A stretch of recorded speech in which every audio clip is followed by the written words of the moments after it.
It's Josh Vergara from Android Authority. What's going on, everybody? And this is the Samsung Gear S3. Larger than the Gear S2, this is a smartwatch that is actually a little bit hard to recommend for people with smaller wrists. That said, however, this 46mm body casing is one of the best looking smartwatches in the market right now. And its stainless steel construction is backed by an IP certification and military grade protection. To add to that ruggedization, the Gear S3 comes with a silicone band that can be easily changed. Two buttons on the right side help navigate among the screens and the various apps that can be installed via the Gear Manager.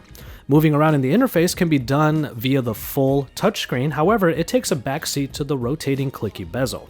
Very little effort is required to rotate it, and it scrolls accurately and wonderfully through all of the different Tizen elements. It's one of the most unique and best tactile experiences in smart wearables today.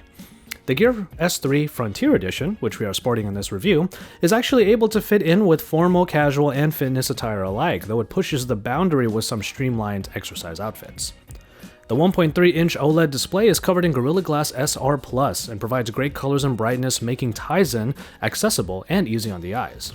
Turning the always-on display toggle on allows for the selected watch face to change to a darker, less busy version when the watch is in standby. This does cut into the battery life a little bit, but not so much thanks to the OLED screen. There's simply no getting around it. This is the best way to look at and read notifications on any smartwatch today. Not just because of the good display, but because the rotating bezel makes it a breeze to scroll down the larger blocks of text or even some pictures that come through in messengers like Hangouts. An Exynos 7270 powers the device, and despite some bugs that we noticed in mostly third-party applications downloaded in the Gear Manager, performance on the Gear S3 has been snappy and reliable. There's also 4GB of onboard storage, so you can put some music into the watch itself and use Bluetooth headsets in order to listen to it locally. The battery in the Gear S3 Frontier is a 380 mAh unit that can go for up to 2 days, but with enough rigorous usage, it can get more to the territory of a day and a half. The included wireless charger is magnetic, making it easy to dock the watch at least once a day, which plenty of heavy users will probably have to do. We got to use a 4G-enabled version of the Gear S3 Frontier, which requires a $10 smartwatch wireless plan on AT&T or T-Mobile. Though we're not big fans of paying more monthly, it does add a few more functions. It's a lot like having a walkie-talkie strapped on your wrist, as the watch is able to take calls via the speaker and microphone combo. But even in semi-loud environments, it can be a bit tough to hear the call, and at that point, you're just yelling at your wrist. Otherwise, setting up the Gear S3 and the Gear Manager properly allows for syncing of notifications between the two devices, whether or not you're on Wi-Fi somewhere else with the Gear S3 or using the wireless plan that you buy every month. Samsung Pay is a big addition to the Gear S3, and essentially it takes the setup from the phone and transfers the data over to the watch, which is enabled for payments at various stations across major stores. It works well enough and is a nice conversation starter. Finally, we have Tizen Os, which has grown since the Gear S2, and now there are a lot of applications available in the Gear Manager.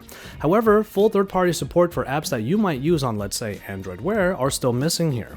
Some apps that are in there happen to have some bugs, like for example Sleep as Android, which was not able to track a few nights of sleep. The core experience, on the other hand, has been optimized and given some new functionality. You can use the rotating bezel to accept or to dismiss certain parts of the Tizen OS, and this will be made available to the Gear S2 through software updates.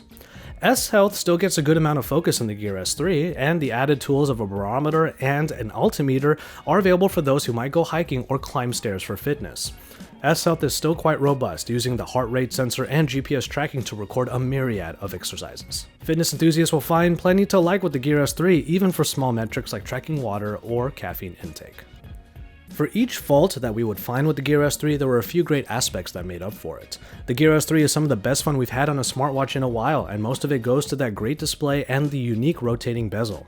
But the best part about Samsung's new smartwatch is that it tries to wear a lot of hats at once.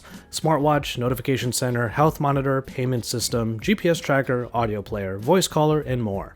And actually manages to be at least decent at basically every role. There are a ton of choices in terms of style for Android Wear devices, and the Gear S3 has to fall back on the smaller and less inclined to Gear S2. But Samsung is still successfully drawing the line in the sand between it and Google's take on smartwatches. Head on over to AndroidAuthority.com for the full written review on the Gear S3, and keep it tuned to AndroidAuthority.com and our YouTube channel, and subscribe if you haven't already, because we are your source for all things Android.